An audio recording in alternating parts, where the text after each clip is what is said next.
హనుమకొండ జిల్లా సర్పంచుల సంఘం అధ్యక్షుడిగా చల్లా రాకేష్ రెడ్డి ఏకగ్రీవంగా ఎన్నికయ్యారు. రాకేష్ రెడ్డి అందిస్తున్న సేవలు, ప్రజల్లో ఆయనకున్న ఆదరణ, అందరినీ కలుపుకుపోయే తత్వాన్ని చూసి జిల్లాలోని సర్పంచులంతా ఏకగ్రీవంగా ఈ నిర్ణయాన్ని తీసుకున్నారు. పదవి దక్కిన మరుసటి రోజు నుంచే ఇచ్చిన హామీల అమలుకు ఆయన శ్రీకారం చుట్టారు. గ్రామంలోని ప్రతి ఆడబిడ్డ పెళ్లికి ఒక సోదరుడిగా 5,000 పదహారులు అందిస్తూ తన ఉదారతను చాటుకున్నారు. ఇక గ్రామాభివృద్ధికి తన సహాయ సహకారాలు అందిస్తా అంటున్న సర్పంచుల సంఘం అధ్యక్షుడు చల్లా రాకేష్ రెడ్డితో మా ఏఎన్ఎన్ ప్రతినిధి మౌనీష్ ఫేస్ టు ఫేస్. సర్పంచుల చైతన్య సదస్సు హన్మకొండ జిల్లాకు సంబంధించి ఎన్నికలు అయితే జరగడం జరిగింది. దీంట్లో ఏకగ్రీవంగా చల్లా రాకేష్ రెడ్డిని అయితే ఎన్నుకోవడం జరిగింది. హన్మకొండ జిల్లా సర్పంచుల సంఘం అధ్యక్షునిగా ఇటు చల్లా రాకేష్ రెడ్డి గారిని అయితే ఎన్నుకోవడం జరిగింది. అయితే ఇది ఈ సర్పంచుల చైతన్య సదస్సు అయితే మనకు హన్మకొండ జగతి గార్డెన్ ఏర్పాటు చేయడం జరిగింది. దీనికి ముఖ్య అతిథిగా చింపుల సత్యనారాయణ రెడ్డి కూడా హాజరు కావడం జరిగింది. ఏకగ్రీవంగా చల్లా రాకేష్ రెడ్డి గారు అయితే నియమితులు కావడం జరిగింది. ఒకసారి వారితో మాట్లాడదాం. అసలు ఏ విధంగా ఎన్నికలు జరిగాయి, ఏ విధంగా ఏకగ్రీవ ఎన్నికలు జరిగిన నేపథ్యంలో ఏ విధంగా అనిపిస్తుంది అని చెప్తాను. నమస్కారం. ఏంటి చల్లా రాకేష్ రెడ్డి అనేది సర్పంచుల సంఘం అధ్యక్షునిగా ఏకగ్రీవంగా ఎన్నికయ్యాను, ఏమనిపిస్తుంది? ఈరోజు హన్మకొండ సర్పంచుల ఫోరం జిల్లా అధ్యక్షుడిగా ఎన్నుకున్న జిల్లా సర్పంచులందరికీ నా హృదయపూర్వక నమస్కారాలు, ధన్యవాదాలు తెలియజేస్తూ, నాపై ఉంచిన ఈ నమ్మకాన్ని నేను ఎప్పటికీ నిలబెట్టుకుంటాను, కంపల్సరీ నిలబెట్టుకుంటానని కూడా ఈ సభాముఖంగా నేను తెలియజేస్తున్నాను. జిల్లాలోని ప్రతి సర్పంచ్ సమస్యలను నా సమస్యగా భావించి వారి తరపున ప్రభుత్వ అధికారుల వద్దకు వెళ్ళి ప్రజాప్రతినిధుల వద్ద బలంగా వినిపిస్తాను. గ్రామ పంచాయతీలను రావాల్సిన నిధులను మరియు అలాగే గ్రామ సర్పంచుల హక్కులు మరియు గ్రామాభివృద్ధికి సంబంధించిన ప్రతి అంశంపై నిరంతరం పోరాడతాను అని ఈ సభాముఖంగా మాటిస్తున్నాను. సర్పంచులందరినీ ఒకే వేదికపై తీసుకొచ్చే ఈ సర్పంచుల సదస్సుని నిర్వహించడం, నా ఆధ్వర్యంలో నిర్వహించడం చాలా గర్వంగా అనిపిస్తుంది. అలాగే గ్రామాభివృద్ధి మన ప్రధాన లక్ష్యంగా ముందుకు సాగుతామని నన్ను ఎన్నుకున్న ప్రతి సర్పంచ్ మరొకసారి హృదయపూర్వక కృతజ్ఞతలు తెలియజేస్తూ ఇట్లు మీ హన్మకొండ జిల్లా అధ్యక్షులు, సర్పంచ్ల ఫోరం అధ్యక్షులు చల్లా రాకేష్. అంటే హన్మకొండ జిల్లాలో అనేక మంది సర్పంచులు ఉన్న నేపథ్యంలో మీరు ఏకగ్రీవంగా ఎన్నికయ్యారు. ఎందుకు అంటే ఏం చూసి ఎన్నిక ఏకగ్రీవం?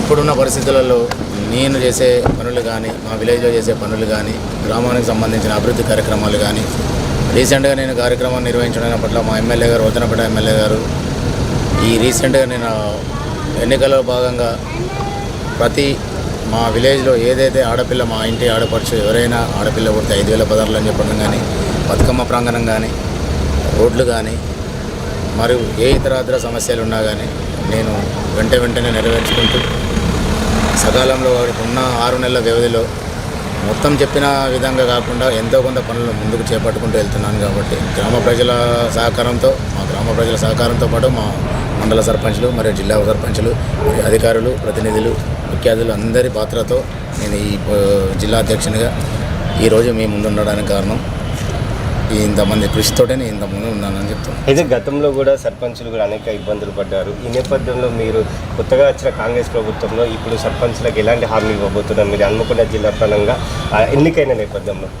గ్రామం సర్పంచ్ అంటే ఒక కనీసం సర్పంచ్ అంటే ఒక అభివృద్ధికి సంబంధించిన కదా, సర్పంచ్ పవర్ ఏందని చూపించడానికి కూడా మనకు సర్పంచ్ అనేది మెయిన్ ఇంపార్టెంట్గా ఏంటంటే, సర్పంచ్ అనేది ఖాళీ విలేజ్ పరంగానే అనుకుంటున్నారు కానీ విలేజ్లో అంతా ఏదైతే ఉందో విలేజ్లో గెలిస్తే బయట ఎక్కడైనా గెలవచ్చు. మొదటి స్థానం ప్రజెంట్ ఊళ్ళో గెలవాలి, ఊళ్ళో గెలిస్తే బయట ఎక్కడైనా గెలవచ్చు. అదే కోణంలో నేను కూడా ముందుకెళ్తున్నాను.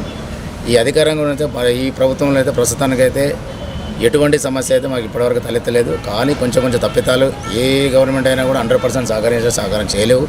అయినా కానీ ఈ ప్రభుత్వంలో మాత్రం ప్రతిదీ గ్రామానికి సంబంధించిన ఏదైనా కానీ, ప్రతి నిధులు కానీ ఏది కానీ ప్రతిదీ అయితే ప్రజెంట్ అయితే సమకూలంగా అయితే ప్రజెంట్ ఉన్నాయి.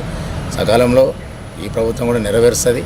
అదేవిధంగా నేను ఆ ప్రభుత్వ ఆదేశాల మేరకు నేను ముందుకెళ్తాను. మీ గ్రామ పంచాయతీ సంబంధించి ఎన్ని ఓట్లతో గెలిచారా? అసలు ఎలాంటి హామీలు అనేది మీకు ఇవ్వడం జరిగింది గతంలో? అంటే ఎన్నిక కాకముందుకు, సర్పంచ్ కాకముందుకు ఎలాంటి హామీలు ఇచ్చారో, ఆ తర్వాత హామీలను నెరవేర్చారా? ఎలాంటి సమస్యలు అయినా ప్రజెంట్ ఏమన్నా మీ సంబంధించి గ్రామానికి ఏమైనా సమస్యలు ఉన్నాయి, వాటిని ఏమైనా తీర్చబోదు? కరెక్ట్ క్వశ్చన్ అడిగారు. నేను సర్పంచ్గా నిలబడిన తర్వాత నాపై 4 పోటీ చేశారు. దాంట్లో మెజార్టీ భాగం 90% రిజల్ట్ మాకు జనాలు, నా గ్రామ ప్రజలు నాకు ఇవ్వడం జరిగింది. ఆ జనం మా గ్రామ ప్రజల ఆశీర్వాదంతో నేను సర్పంచ్గా నిలబడి బయటపడ్డాను. దానికి నేను ఇచ్చిన హామీలు కూడా ఏమన్నా ఆడపిల్ల పుడితే 5,000 పదార్లు అని చెప్పిన మాట ఇది వాస్తవం. నేను ఇంటింటి గడప గడప తిరిగిన రోజులు, ప్రచారానికి వెళ్ళిన రోజులు, వీధి దీపాలు లేని రోజులు చూశాను అక్కడ. ప్రతి ప్రచారానికి వెళ్ళినప్పుడు పోల్స్కి లైట్లు లేకపోవడం, చీకట్లో ప్రచారం చేసుకోవడం, అలాగే చూస్తూ ప్రతి సమస్య గడప గడపకి వెళ్ళి చూశాను. కాబట్టి నేను ప్రమాణ స్వీకారం వెంటనే వితిన్ 1 వీక్లో December 31st, 2025 అర్ధరాత్రి 12 వరకు మా విలేజ్లో కరెంట్ లైట్స్ మొత్తం వెలగాలనుకున్నాను. 100% నేను 31st రోజు విద్యుత్ దీపాలు కంపల్సరీ వెలిగించాను. నేను అనుకున్నది అది గ్రామాభివృద్ధిలో భాగంగా నేను ఇచ్చిన మాట ప్రకారం నేను కూడా లైట్లు వేయించాము. విద్యుత్ దీపాలు ఇక్కడ కూడా మా విలేజ్లో కంపల్సరీ ప్రతి గడప గడపకి ప్రతి వీధిలో కంపల్సరీ లైట్లు వెలుగుతున్నాయి. ఇందిరమ్మ ఇళ్ళకి సంబంధించి ముఖ్యంగా పేద ప్రజలకు ఇందిరమ్మ ఇల్లులు అనేది ఒక ఖచ్చితంగా ఇవ్వాల్సిన పరిస్థితి. అవి మీ గ్రామంలో ఎంతమందికి ఇప్పటివరకు వచ్చాయి, మిగతా ఏమైనా ఉన్నాయి, ఎంతమందికి ఇంకా వచ్చే ఉంది సెకండ్? మేము ప్రజెంట్ సర్పంచ్ రాకముందుకు, ప్రభుత్వం ఇప్పుడు సర్పంచ్లు ఎక్కముందుకు ప్రజెంట్ మా వరకు వచ్చేసరికి 11 గృహాలు వచ్చాయి, మాకు ఇందిరమ్మ ఇండ్లు వచ్చాయి. దాంట్లో 3 ఆర్థిక సొమ్మత లేక కట్టుకోలేకపోయారు. మిగతా 8 అలాగే ప్రజెంట్ స్టాప్ స్టేజ్లో ఉన్నాయి, కంప్లీట్ అయిపోయినాయి. రేపు 3rd or 4th or 5th 3-4 ఇళ్ళు అలాగే గృహప్రవేశానికి రెడీగా ఉన్నాయి. అదేవిధంగా ఫస్ట్ విడతలో ఉన్న మిగిలిన ఇళ్లలో మాకు మళ్ళీ నెక్స్ట్ ఒక 5 కానీ 6 కానీ ఇళ్ళు మంజూరు చేయడం జరిగింది. దాంట్లో ఇప్పుడు కొత్త గవర్నమెంట్ పరంగా ఇప్పుడు ఏదైతే యాప్ ఇందిరమ్మ యాప్ సంబంధించి ఇందిరమ్మ ఇళ్ళ నిర్మాణం కోసం కొత్త యాప్ అప్డేట్ చేయడం వల్ల కొన్ని అనివార్య కార్యాల వల్ల ఇళ్ళు ఆగినాయి. ప్రజెంట్ అయితే ప్రజలు కూడా గవర్నమెంట్ ఏదో చేస్తుందని అనుకోకుండా అప్డేట్ చేస్తుంది. దానికోసం తక్షణమే కార్యాచరణ జరుగుతుంది. త్వరలోనే ఏదైతే మీకు రాష్ట్ర సీఎం రేవంత్ రెడ్డి గారు సార్ ఏ విధంగా అయితే చెప్పారో అన్ని పట్ల 100% ఇందిరమ్మ ఇళ్ళు అందరికీ చేకూరుస్తాయని చెప్పేసి యాప్ అప్డేట్ అయిన వెంటనే మిగతా ఇళ్ళు కూడా 2nd విడత కావచ్చు, 3rd విడత కావచ్చు అన్నీ మంజూరు చేయడానికి కార్యాచరణ జరుగుతుంది. త్వరలోనే ప్రజలకు అందుబాటులోకి వస్తాయి. అపార్థం చేసుకోకండి, వస్తాయి. ఇది చల్లా రాకేష్ రెడ్డి గారు చెప్తున్న విషయం ఏంటంటే హన్మకొండ జిల్లా సర్పంచుల సంఘానికి సంబంధించి ఏకగ్రీవంగా అయితే ఈరోజు ఎన్నుకోవడం జరిగింది. అయితే గ్రామంలో ఉన్నటువంటి సమస్యలను నేను నెరవేర్చాను, ఎన్నికల ముందుకైతే గ్రామ ప్రజలకు ఇలాంటి హామీలు ఇచ్చాను, వాటిని అయితే నెరవేర్చాను. అదేవిధంగా సర్పంచులకై ఏవైనా సమస్యలు ఉంటే వాటిని ముందుండి నడిపిస్తానంటూ చల్లా రాకేష్ రెడ్డి గారు చెప్తున్న విషయం. కెమెరా పర్సన్ రమేష్తో మౌని.